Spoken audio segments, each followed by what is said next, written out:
আসসালামু আলাইকুম সবাইকে রাশিদুল ইংলিশ একাডেমির পক্ষ থেকে ওয়েলকাম জানাচ্ছি। আমি রাশিদুল ইসলাম। আশা করছি আপনারা মহান রাব্বুল আলামিনের দয়ায় অনেক বেশি ভালো আছেন, সুস্থ আছেন।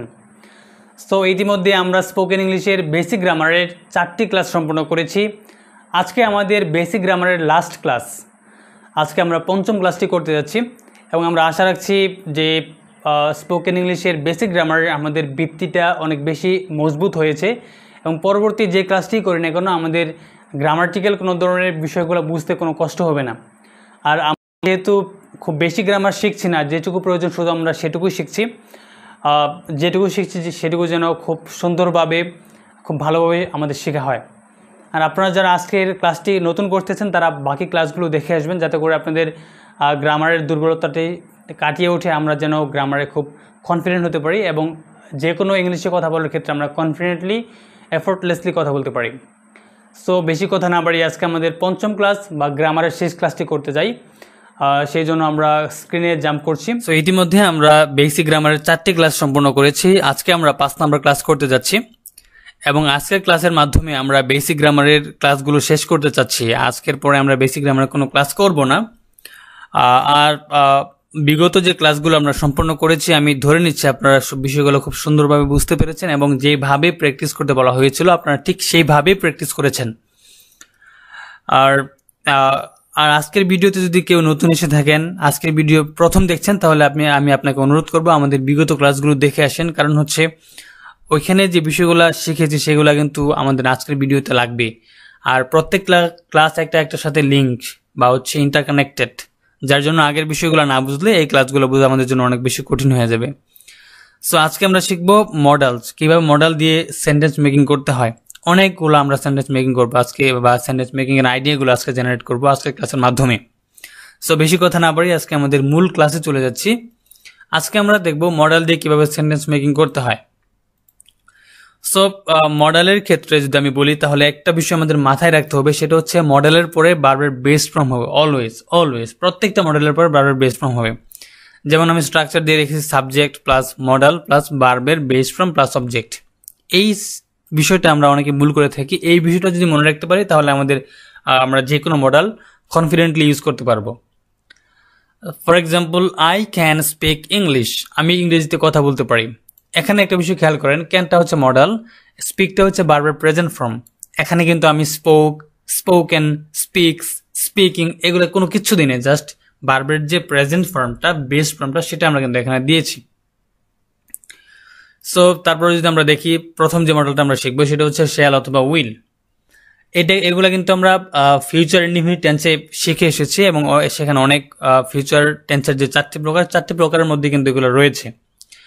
সো এগুলো আমরা অলরেডি জানি, তারপর আমরা একটু দেখছি। এক্সাম্পল হচ্ছে I shall go to market, আমি বাজারে যাব। শ্যালটা শুধুমাত্র ফার্স্ট পার্সনের ক্ষেত্রে হয় আর বাকি সবগুলোর ক্ষেত্রে উইল হয়। আর উইলটা সবার ক্ষেত্রে হয়, উইল সবার সাথেই যায়। So I would prefer to use will all the time, because এটা নিয়ে কোনো ধরনের আমাদের সমস্যা নেই, উইল সবার সাথেই যায়। যেমন হি উইল লার্ন ইংলিশ, সে ইংরেজি শিখবে। রাকিব উইল বাই এ কার, রাকিব একটি গাড়ি কিনবে। আর প্রত্যেকটা মডেল দিয়ে কিন্তু আমরা একটা সেন্টেন্স 4টি ক্যাটাগরিতে প্র্যাকটিস করবো, যেভাবে আমরা টেন্সের ভিতরে শিখেছি। For example, I shall go to market, আমি বাজার যাব, এটা নেগেটিভ করবো। I shall not go to market, আমি বাজার যাব না, এটা ইন্টারোগেটিভ করবো, affirmative interrogative. Shall I go to market, আমি কি বাজার যাব। এটার যদি ইন্টারোগেটিভ নেগেটিভ করি তাহলে হবে shall not I go to market বা shan't I go to market, আমি কি বাজারে যাব না। এরকম ভাবে প্রত্যেকটা মডেল দিয়ে যখন আমরা সেন্টেন্স মেক করবো, এভাবে 4টি ক্যাটাগরি দিয়ে প্রত্যেকটা সেন্টেন্স বলার ট্রাই করবো। আমরা যদি আরেকটা দেখি, যেমন হি উইল লার্ন ইংলিশ, সে ইংরেজি শিখবে। হি ওন্ট লার্ন ইংলিশ, সে ইংরেজি শিখবে না। উইল হি লার্ন ইংলিশ, সে কি ইংরেজি শিখবে। ওন্ট হি লার্ন ইংলিশ, সে কি ইংরেজি শিখবে না। এইভাবে প্রত্যেকটা সেন্টেন্স আমরা এইভাবে প্র্যাকটিস করার ট্রাই করবো, যাতে করে আমাদের মাথায় বিষয়গুলো গেঁথে যায়। সো তারপরে যেটা রয়েছে সেটা হচ্ছে উড। আসলে উডটা হচ্ছে উইলের পাস্ট ফর্ম হিসেবে ব্যবহার হয়। যেমন আমি বাজারে যাব, আমি বাজারে যেতাম। আমি ইংরেজি শিখবো, আমি ইংরেজি শিখতাম। এরকম হবে, এর মিনিংটা এরকম দিবে। For example, he would play football well, সে ভালো ফুটবল খেলতো। হ্যাঁ, সে আগে ভালো ফুটবল খেলতো, সে অতীতের স্মৃতিচারণ করতেছে। যেমন ধরেন সে এখন কোনো জব করে, এলাকায় এসে দেখে যে ছেলেপেলে ফুটবল খেলছে, সে এখানে এসে মনের আক্ষেপ করে বা হচ্ছে তার অতীতের স্মৃতিচারণ করে বন্ধুদেরকে বলছে আমরা এই মাঠে ফুটবল খেলতাম, বা আমি খুব ভালো খেলতাম, আমি গোলকিপার ছিলাম, বা হচ্ছে এই বিষয়গুলো আমরা যখন বলি অতীতের স্মৃতিচারণ করে, সেগুলো আমরা উড দ্বারা বলতে পারি। যেমন he would play football well, সে ভালো ফুটবল খেলতো, এটাকে আমরা অ্যাফার্মেটিভ, নেগেটিভ, ইন্টারোগেটিভ করে প্র্যাকটিস করব। যেমন I would practice English alone, আমি একা ইংরেজি প্র্যাকটিস করতাম। We would hang out here, আমরা এখানে আড্ডা দিতাম। আচ্ছা, উডের কয়েকটা ব্যবহার রয়েছে এছাড়াও, যেমন হচ্ছে পোলাইট রিকোয়েস্ট, ভদ্র অনুরোধ। যেমন would you please give me your pen, কিছু মনে না করলে আপনার কলমটা আমাকে দিবেন, কিছু মনে না করলে আপনার কলমটা আমাকে দিবেন, মানে এখানে আপনি মিনিং দিবেন, তুমি বা তুই মিনিং কিন্তু এখানে দিবে না। তারপর যেটা সেটা হচ্ছে would you assist me with this place, কিছু মনে না করলে এই বিষয়ে আমাকে একটু সাহায্য করবেন। দেখেন এখানে আমরা কিন্তু ওই যে অ্যাসিস্ট দিয়েছি, তারপর হচ্ছে উইথ দিস মানে হচ্ছে এই বিষয়ে, প্লিজটা তো অ্যাডভার্ব, অনুগ্রহ করে। এখানে আমরা কিন্তু ডব্লিউএস ওয়ার্ডগুলো নিয়ে আসতে পারি, সেগুলো আমরা একটু পরে দেখব। আরেকটা হচ্ছে ইনভিটেশন মানে হচ্ছে আমন্ত্রণ জানানোর ক্ষেত্রে আমরা এটা ব্যবহার করতে পারি। যেমন would you visit Rashidul English Academy, কিছু মনে না করলে আপনি কি রাশিদুল ইংলিশ একাডেমিতে ভিজিট করবেন বা পরিদর্শন করবেন বা আসবেন। Would you come to my room, আপনি কি আমার রুমে আসবেন। আমরা হচ্ছে ইনভাইটেশনও করতে পারি উড দ্বারা।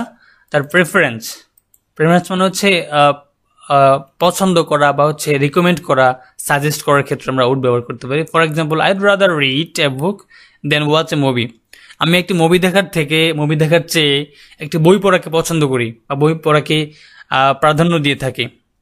2 নম্বরটা যদি দেখেন তাহলে এটা এরকম যে I would prefer coffee to tea, আমি চায়ের থেকে কফিকে বেশি পছন্দ করি। মানে আপনি প্রেফার বললে হবে কি, আপনার টু দিতে হবে। I would prefer reading book to writing, I would prefer speaking to reading, আমি পড়ার থেকে কথা বলাকে বেশি পছন্দ করি। এরকমভাবে I would prefer playing football to playing cricket, এরকমভাবে আমরা এই দুইটা জিনিসের মধ্যে একটাকে সাজেস্ট করতে পারি উড দ্বারা। সো 2 নম্বর যেটা শিখবো সেটা হচ্ছে 3 নম্বর শুট মানে হচ্ছে উচিত। এটা দ্বারা আমরা সাধারণত কাউকে সাজেস্ট করা বা হচ্ছে অ্যাডভাইস করার ক্ষেত্রে আমরা এই শুটটা ইউজ করতে পারি। ফর এক্সাম্পল, তোমার ইংরেজি শেখা উচিত, ইউ শুড লার্ন ইংলিশ, তোমার ইংরেজি শেখা উচিত। তোমার হচ্ছে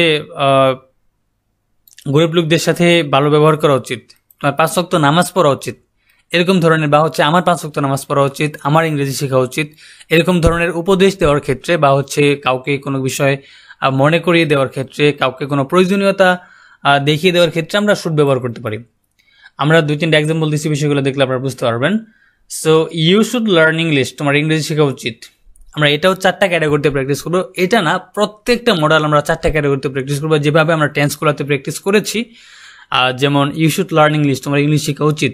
ইউ শুডেন্ট লার্ন ইংলিশ, তোমার ইংলিশ শেখা উচিত না। শুড ইউ লার্ন ইংলিশ, তোমার কি ইংলিশ শেখা উচিত। শুডেন্ট ইউ লার্ন ইংলিশ, তোমার কি ইংলিশ শেখা উচিত না। এখন এখানে কিন্তু আপনারা ডব্লিউএস ওয়ার্ড নিয়ে আসতে পারেন, যেগুলো এখানে যায়। হ্যাঁ, আমি প্রশ্ন করতে পারি, লার্ন ইংলিশ তো এখানে, এটা ইংলিশটা তো এই শব্দের অ্যান্সার, তোমার ইংলিশ শেখা উচিত। আমরা ইংলিশটা না বলে বলবো যে what should you learn English, what should you learn, তোমার কি শেখা উচিত। হোয়াট শুড ইউ ডু, তোমার কি করা উচিত। হোয়াট শুড আই ডু, আমার কি করা উচিত। ওয়েন শুড আই ডু, কখন আমার করা উচিত। বা হচ্ছে when should I go to market, আমার কখন বাজারে যাওয়া উচিত। পর হচ্ছে when should he learn English, তার কখন ইংরেজি শেখা উচিত। বা how should he learn English, তার কিভাবে ইংরেজি শেখা উচিত। এইভাবে কিন্তু আমরা ডব্লিউএস ওয়ার্ডগুলো দিয়েও কিন্তু আমরা মডেলসগুলো প্র্যাকটিস করতে পারি। তারপর যদি আমরা আর দু একটা এক্সাম্পলের মাধ্যমে এটা শেষ করি তাহলে হবে I should know how to drive a car, আমি জানি কিভাবে একটি গাড়ি চালাতে হয়। We all should behave well with poor people, আমাদের সবার গরিব লোকদের সাথে ভালো ব্যবহার করা উচিত। রাইট। এন্ড আমি প্রশ্ন করবো যে should we all behave well with full people, আমাদের কি গরিব লোকদের সাথে ভালো ব্যবহার করা উচিত নয় বা উচিত কি, সেভাবে কিন্তু আমরা রেগুলার প্রশ্ন করতে পারি, নেগেটিভ করতে পারি এবং একইভাবে আমরা সবগুলোর চর্চা করব। তারপরে আমরা জানলাম শুড মানে উচিত। আমি যদি বলি যে আমার ইংরেজি শেখা উচিত ছিল, আমার হচ্ছে এই কাজটি করা উচিত ছিল, মানে আফসোস করে বিষয়টা এরকম ধরনের যে আমি যদি ইংরেজি শিখতাম তাহলে আজকে আমাদের এই বিষয়গুলো সাফার করতে হতো না, বা আমার ইংরেজি শেখা উচিত ছিল, কেন আমি যে ইংরেজি শিখি না বিষয়টা আমি জানি না, এরকমভাবে আমরা শুড হ্যাভ ইউজ করি। আর শুড হ্যাভ ইউজ করাটা খুবই সহজ। শুডের পরে একটা হ্যাভ নিয়ে আসবো এবং পরে যে ভার্বটা দিব সেটা আমরা পাস্ট পার্টিসিপল করে দেব, রাইট। সো আমরা একটা বিষয় বলেছিলাম যে প্রত্যেকটা মডেলের পরে ভার্বের প্রেজেন্ট ফর্ম হয়, এই হ্যাভটা হচ্ছে ভার্ব প্রেজেন্ট ফর্ম, পরে যেটা ভার্ব দেবে সেটা পাস্ট পার্টিসিপল ফর্ম হয়ে যাবে, ডোন্ট ওয়ারি। যেমন I should have met Rashed, আমার রাশেদের সাথে দেখা করা উচিত ছিল। I should have help the poor, আমার এই গরিব লোকটিকে সাহায্য করা উচিত ছিল। You should have learned English, তোমার ইংরেজি শেখা উচিত ছিল। হ্যাঁ, এইভাবে আমরা আমাদের যে অতীতের উচিত ছিল বা উচিত কাজগুলো যদি আমরা অতীতে চলে যাই সেগুলো আমরা শুড হ্যাভ দ্বারা বলতে পারি। এগুলো কিন্তু আমরা 4টা ক্যাটাগরিতে প্র্যাকটিস করতে পারি। আরও কিছু এক্সাম্পল মেক করতে পারি, যেমন I should have attended in the party, আমার এই পার্টিতে অংশগ্রহণ করা উচিত ছিল। I should have gone to market, আমার বাজারে যাওয়া উচিত ছিল। আই শুড হ্যাভ কি হতে পারে প্লেড ক্রিকেট, আমার ক্রিকেট খেলা উচিত ছিল। এইভাবে আমরা অনেকগুলো সেন্টেন্স মেক করবো ওই 95টা ভার্ব দিয়ে। তারপর আমরা দেখব ক্যান। ক্যানকে বলা হয় ক্যান। হ্যাঁ, প্রনাউন্সিয়েশনটা দেখবেন ক্যান মানে হচ্ছে কোনো এবিলিটি প্রকাশ করতে আমরা ক্যান বলতে পারি। ফর এক্সাম্পল, আমি ইংরেজিতে কথা বলতে পারি, এটা কিন্তু আমার ক্যাপাবিলিটি বা এবিলিটি, এটা কিন্তু আমি অর্জন করেছি। হ্যাঁ, এটা কিন্তু আসলেই এমনি এমনি কিন্তু হয়ে যায় নাই। হ্যাঁ, যে বিষয়গুলো আমরা অর্জন করি বা হচ্ছে পরিশ্রমের মাধ্যমে, শেখার মাধ্যমে, সেগুলা বা যে বিষয়গুলোতে আমাদের সক্ষমতা রয়েছে সেগুলো আমরা ক্যান দ্বারা বলবো। যেমন হচ্ছে আই ক্যান স্পিক ইংলিশ, আমি ইংরেজিতে কথা বলতে পারি। I can drive a car, আমি একটি গাড়ি চালাতে পারি, আমি গাড়ি চালাতে পারি। হ্যাঁ, শি ক্যান কুক ওয়েল, সে ভালো রান্না করতে পারে। সে কিন্তু ভালো রান্না একদিনই শিখে নেই বা হচ্ছে এমনি এমনি শিখে নেই, সে কিন্তু মানে শিখেছে তারপরেই কিন্তু সে রান্না করতে পারে। সে রান্না করতে গেল আর রান্না করে ফেললো, এরকমটা কিন্তু না। তার এবিলিটি আছে বা তার কোয়ালিটি আছে বা কোয়ালিফিকেশন আছে, রাইট। সো এরকম ধরনের যেগুলো আমাদের মধ্যে গুণ বা স্কিল আছে সেগুলো আমরা এই ক্যান দ্বারা বলতে পারি। আরেকটা বিষয় সেটা হচ্ছে আমরা পারবো। হ্যাঁ, যেমন ধরেন আপনি ক্রিকেট খেলবেন, সেখানে 2-1 প্লেয়ার কম আছে, সেখানে আপনিও মোটামুটি খেলতে পারেন। তারা কনফিউশন যে আপনাকে তারা এখানে নিবে কিনা, তখন আপনি বলতে পারেন যে আমি তোমাদের সাথে খেলতে পারবো, আমার সেই কনফিডেন্সটা আছে। সেক্ষেত্রে আমরা এই ক্যান দ্বারা বলতে পারি। কিন্তু সেখানে একটা বিষয় আমাদের অ্যাড করতে হবে, সেটা হচ্ছে বি এইবল টু, সেটা এখানে দেওয়া নেই। বি এইবল টু আপনারা সেটা অ্যাড করবেন। যেমন I can be able to speak English, just be able to. I can be able to speak English, আমি ইংরেজিতে কথা বলতে পারবো।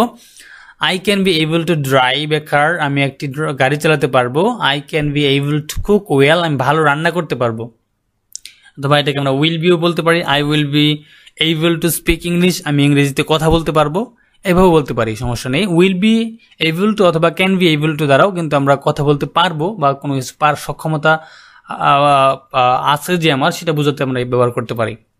সো তারপর হচ্ছে কুড, এটা হচ্ছে পাস্ট এবিলিটি বা হচ্ছে আমি পারি, আমি পারতাম। ক্যান মানে হচ্ছে পারি, কুড মানে হচ্ছে পারতাম। যেমন ধরেন I could play cricket well, আমি ভালো ক্রিকেট খেলতে পারতাম। Rony could be a doctor, Rony একজন ডক্টর হতে পারতো।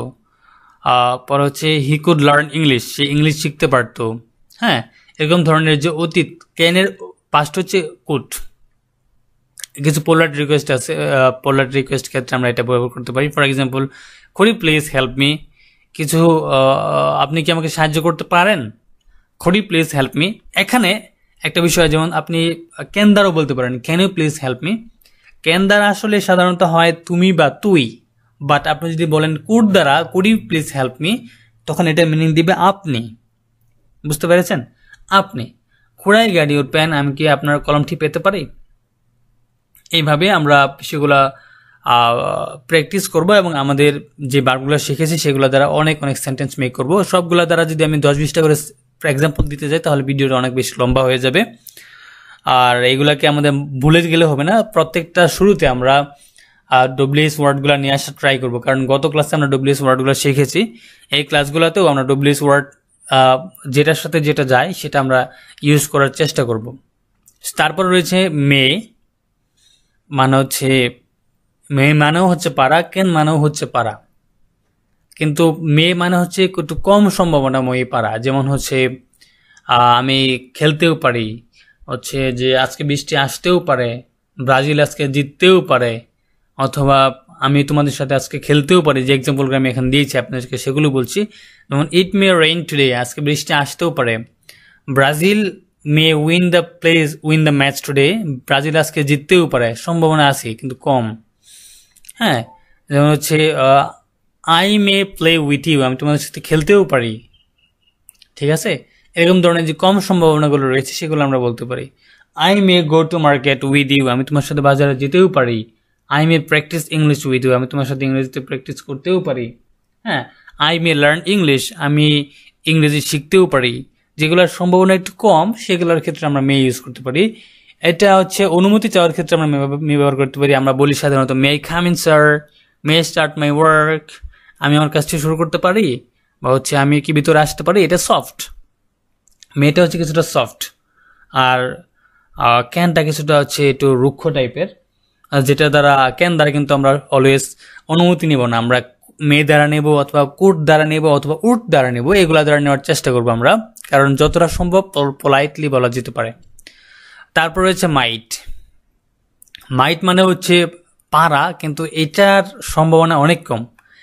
সবচেয়ে বেশি সম্ভাবনা কি ক্যান, তারপর সম্ভাবনা আরেকটু কম হচ্ছে মে, তারপর আরও সম্ভাবনা কম হচ্ছে মাইট। এটা 20-30% সম্ভাবনা আছে মাইটের যেটা। হ্যাঁ, যেমন ধরেন আমি একটা এক্সাম্পল দিচ্ছি, সেটা হচ্ছে যেমন Bangladesh might go under water within 200 years, Bangladesh 200 বছর পরে পানির নিচে চলে যেতে পারে। বাংলাদেশ 200 বছর পরে, 200 বছরের মধ্যে, উইদিন 200 years, 200 বছরের মধ্যে পানিতে ডুবে যেতে পারে। এর সম্ভাবনা খুবই কম। হ্যাঁ, আই মেট হিম, আমি তার সাথে দেখা করতাম। I might no how two learn English, আমি যদি তার সাথে দেখা করতাম তাহলে আমি জানতে পারতাম কিভাবে ইংরেজি শিখতে হয়। Rakib might go to Padma garden, Rakib Padma গার্ডেনে যেতেও পারে। ঠিক আছে, মাইটের সম্ভাবনা খুবই কম, মানে মেয়ের সম্ভাবনা হচ্ছে ধরি আমরা 50%, মাইটের সম্ভাবনা হচ্ছে 25-30%। সো তারপর আমরা শিখবো মাস্ট। মাস্ট মানে অবশ্যই। মাস্ট আর হ্যাভ টু, আমাদের আরেকটা থাকবে হ্যাভ টু, সেটা আমরা পরে শিখবো। মাস্ট ইউজ করবো আমরা নিজেদের ক্ষেত্রে। ফর এক্সাম্পল, আমি অবশ্যই ইংরেজি শিখবো, আই মাস্ট লার্ন ইংলিশ। আমি অবশ্যই পিতামাতার কথা মান্য করে চলবো, আই মাস্ট ওবে মাই প্যারেন্টস, আমি অবশ্যই আমার পিতামাতার কথা মান্য করে চলবো। I must do the work, আমি অবশ্যই কাজটি করব। এখানে একটা বিষয় আমাদের ভুলে গেলে হবে না, সেটা হচ্ছে ওই 4টে ক্যাটাগরিতে প্র্যাকটিস করবো। I must learn English, I must not learn English, must I learn English, must not I learn English, আমি কি অবশ্যই ইংলিশ শিখবো না। সো তারপরে আমরা যেটা দেখবো সেটা হচ্ছে ইউজ টু হচ্ছে যে অতীত অভ্যাস। যেমন ধরেন আমি স্মোক করতাম কিন্তু এখন করি না, বা হচ্ছে আমি আগে হচ্ছে অনেক সময় নষ্ট করতাম ফেসবুকে, এখন সময় নষ্ট করি না। অতীতে যেটা অভ্যাস ছিল সেটা এখন করি না বা করতাম, এরকম হলে সেটা আমরা উড দ্বারা বলতে পারি, উড এবং ইউজ টু দ্বারা বলতে পারি। যেমন Sakib use to smoke, Sakib হচ্ছে ধূমপান করতো। I use to swim in the pond, আমি এই পুকুরে সাঁতার কাটতাম। হ্যাঁ, I use to practise by making videos, আমি ভিডিও বানানোর মাধ্যমে প্র্যাকটিস করতাম বা হচ্ছে চর্চা করতাম ইংলিশ। সো যেটা আমাদের অতীত অভ্যাস সেটা আমরা ইউজ টু দ্বারা বলতে পারি। এখানে আরেকটা বিষয় থাকে, সেটা হচ্ছে কোনো কিছু করতে অভ্যস্ত, ইউজ টু দ্বারাই বলা হয়, সেটা বি লাগিয়ে দিতে হয় আগে, বি ইউজ টু। যেমন I am use to speaking English, আমি ইংরেজিতে কথা বলতে অভ্যস্ত। এটা অতীত অভ্যস্ত ছিলাম বা করতাম। বাট আমি যদি বলি যে আমি ইংরেজিতে কথা বলতে অভ্যস্ত বা সমস্যা নেই, আমি সারাদিন ইংরেজিতে কথা বলতে পারবো, I am use to speaking English, আমি ইংরেজিতে কথা বলতে অভ্যস্ত। I am use to swimming in the pond, আমি পুকুরে সাঁতার কাটতে অভ্যস্ত। হ্যাঁ, আমি ভিডিও বানাতে অভ্যস্ত। I am use to making videos, আমি ভিডিও বানাতে অভ্যস্ত। এভাবে আমরা যেটা অভ্যস্ত সেটা আমরা বি ইউজ টু বলতে পারি, দিয়ে বলতে পারি। আর যেটা আমরা অতীতে অভ্যাস বা হচ্ছে করতাম বা যে কাজগুলো রেগুলার করতাম সেগুলো আমরা ইউজ টু দ্বারা বলতে পারি। তারপর আমাদের রয়েছে নিড, মানে হচ্ছে প্রয়োজন। নিড সাধারণত দুইভাবে ইউজ হয়, একটা হচ্ছে মডাল হিসেবে আর একটা হচ্ছে মূল ভার্ব হিসেবে, যার জন্য মনে হয় নিডকে বলা হয় সেমি মডাল, অর্ধেক মডাল অর্ধেক মেইন ভার্ব। যেমন আমরা যদি মডেল হিসেবে দেখি, যেমন আই নিড লার্ন ইংলিশ, আমার ইংরেজি শেখা প্রয়োজন, যেহেতু আমরা দেখেছি নিডের পরে বা মডেলের পরে বারবার প্রেজেন্ট ফর্ম নিয়ে আসতে হয়। আরেকটা যদি দেখি যে I need practice English with his friend, অথবা he need practice English with his friend, সে তার বন্ধুর সাথে ইংরেজি প্র্যাকটিস করা প্রয়োজন। হ্যাঁ, I need buy a new phone, আমার একটা নতুন মোবাইল কেনা দরকার বা প্রয়োজন, দুটি অর্থেই নিডটা ব্যবহার করা হয়। যেমন I need go to market, আমার বাজারে যাওয়া প্রয়োজন। I need participate the programme, আমার এই প্রোগ্রামে অংশগ্রহণ করার প্রয়োজন। এইভাবে আমরা এই নিড দ্বারা ব্যবহার করতে পারি। আর যখন নিডটা মূল ভার্ব হিসেবে ইউজ হবে তখন কীরকম লাগবে? I need to learn English, আমার ইংরেজি শেখা প্রয়োজন বা দরকার। I need to learn English এবং I need learn English two are same, both are same. I need learn English এটা হচ্ছে নিডটা মডেল হিসেবে রয়েছে, আর যেখানে আপনি বলবেন যে I need to learn English, সেখানে নিডটা হচ্ছে যে মূল ভার্ব হিসেবে রয়েছে। যেমন হি needs to go to market, তার বাজারে যাওয়া প্রয়োজন। এখানে হি নিডস হচ্ছে কেন, ভার্বের লগে এস হয়েছে কেন? এখানে নিডটা হচ্ছে মূল ভার্ব, এটা কিন্তু মডেল না, যার জন্য এখানে নিডস হয়েছে। হি needs to learn English, he needs to go to market, he needs to speak English, he needs to practice English, he needs to play cricket, he needs to speak English. এইভাবে আমরা এই মূল verb হিসেবে use করতে পারি, সমস্যা নেই। মূল ভার্ব হিসেবে ইউজ করতে পারি এবং মডেল হিসেবেও কিন্তু আমরা নিডটাকে ইউজ করতে পারি। তারপর রয়েছে ডেয়ার। ডেয়ার মানে হচ্ছে সাহস করা। যেমন আমি ইংরেজিতে কথা বলতে সাহস করি, I dare to speak English or I dare speak English. আমি মানুষের সামনে যে কোনো বিষয় উপস্থাপন করতে সাহস করি, I dare present anything in front of people. হ্যাঁ, এই ডিয়ারটাও সেমি মডেল, এটার দুইটা ক্যারেক্টার রয়েছে, সেটা হচ্ছে একটা মডেল আর একটা হচ্ছে মেইন ভার্ব। সো মডেলটা আমরা আগে দেখি। আই ডিয়ার টেক রিস্কস, আমি ঝুঁকি নিতে সাহস করি, আই ডিয়ার টেক রিস্কস, আমি ঝুঁকি নিতে সাহস করি। আমি ঝুঁকি নিতে সাহস করি না, I dare not take risks, আমি ঝুঁকি নিতে সাহস করি না। Rashed dare to speak English all the time, রাশেদ সব সময় ইংরেজিতে কথা বলতে সাহস করে। He dare to do the work, he dare do the work, সে কাজটি করতে সাহস করে। আর ডিয়ার যখন মূল ভার্ব হিসেবে ইউজ হয় তখন কিরকম লাগবে? I dare to speak English, আমি ইংরেজিতে কথা বলতে সাহস করি। Raihan dares to take risks, Raihan ঝুঁকি নিতে সাহস করে। হ্যাঁ, দেখেন যে আমি হচ্ছে ঝুঁকি নিতে সাহস করি, আই ডিয়ার টেক রিস্কস। এখানে ডিয়ারের উপর মূল ভার্ব দিছি, কারণ হচ্ছে ডিয়ারটা এখানে মডেল। বাট যদি আমরা এটাকে মূল ভার্ব হিসেবে ইউজ করি তাহলে হবে, এই যে দেখেন মূল ভার্ব হিসেবে ইউজ হয়েছে এবং সাবজেক্ট থার্ড পারসন, যার জন্য এস বাই এর যোগ হয়েছে। তারপরে পরের যেটা সেটা ইনফিনিটিভ হিসেবে এসেছে, কারণ দুইটা ভার্ব একসাথে থাকতে পারে না, দুইটা মূল ভার্ব একসাথে থাকতে পারে না। সেটা হয়তো আইএনজি হবে, নয়তো ইনফিনিটিভ হবে, বারবার আগে টু আসবে। Raihan dares to speak English, Raihan dares to take risks. Okay, so তারপর আমরা আরেকটা দেখবো, সেটা হচ্ছে have to. Have to, has to, had to, এটা আমাদের লাস্ট মডেল হতে যাচ্ছে। So have to, has to এবং হ্যাড টু তিনটাই সেম। যদি আমি বলি হ্যাভ টু এবং হ্যাজ টু হচ্ছে প্রেজেন্টের ক্ষেত্রে আমরা বলবো, আর পাস্টের ক্ষেত্রে বলবো হ্যাড টু। এর মানে হচ্ছে কোনো কিছু করতে হবে। হ্যাঁ, কোনো কিছু করতে হয়েছিল। যেমন আমার ইংরেজি শিখতে হবে, I have to learn English, আমার ইংরেজি শিখতে হবে। পরে হচ্ছে আপনি যদি বলেন যে তার বাজারে যেতে হবে, he has to go to market, তার বাজারে যেতে হবে। We have to play football against the English department, আমাদের ইংলিশ ডিপার্টমেন্টের বিপক্ষে ফুটবল খেলতে হবে। I had to go to market, আমার বাজারে যেতে হয়েছিল। জাস্ট হ্যাভটা হচ্ছে আপনার হচ্ছে ওই প্রেজেন্ট টেন্সের ক্ষেত্রে ব্যবহার করা হবে, যেমন আমার এটা করতে হবে। আর হ্যাডটা হবে পাস্টের, যে আমার এটা করতে হয়েছিল।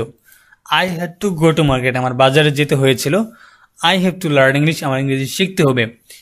He has to go to market, তার বাজারে যেতে হয়েছিল।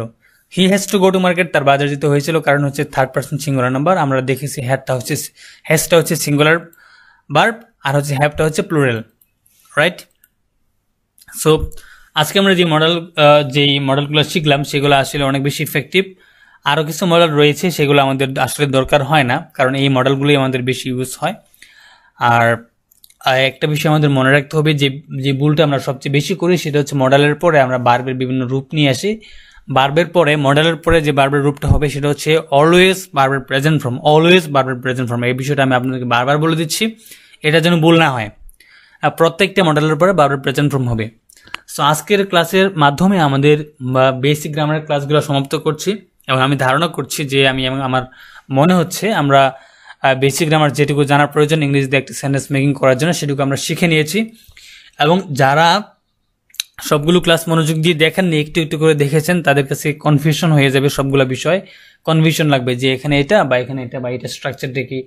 আমরা এমনভাবে চর্চা করার চেষ্টা করেছি যাতে করে স্ট্রাকচার আমাদের আলাদা প্রেশার নিয়ে মুখস্থ করতে না হয়, যাতে করে আমরা এই বিষয়গুলো প্র্যাকটিস করার মাধ্যমে যেন আমাদের স্ট্রাকচারটা মাথায় গেঁথে যায়, স্ট্রাকচার যেন এক্সট্রা মুখস্থ করার কোনো দরকার আমাদের না হয়। যেমন ধরেন এই যে সবগুলো মডেলের পরে বারবার প্রেজেন্ট ফর্ম হবে, আপনি যদি অনেকগুলো সেন্টেন্স বানিয়ে নেন তাহলে কিন্তু আপনাকে এটা মুখস্থ করতে হবে না যে মডেলের পরে বারবার প্রেজেন্ট ফর্ম দিতে হবে। সো সকলের সুস্বাস্থ্য দীর্ঘায়ু কামনা করে আজকের মধ্যে এখানে বিদায় নিচ্ছি। সবাই ভালো থাকবেন, সুস্থ থাকবেন, এবং পরবর্তীতে আমরা পরবর্তী স্পোকেন ইংলিশের কোনো ধারণ ক্লাস নিয়ে আমরা হাজির হব। সো দেখা হচ্ছে পরবর্তী কোনো ক্লাসে। আল্লাহ হাফেজ।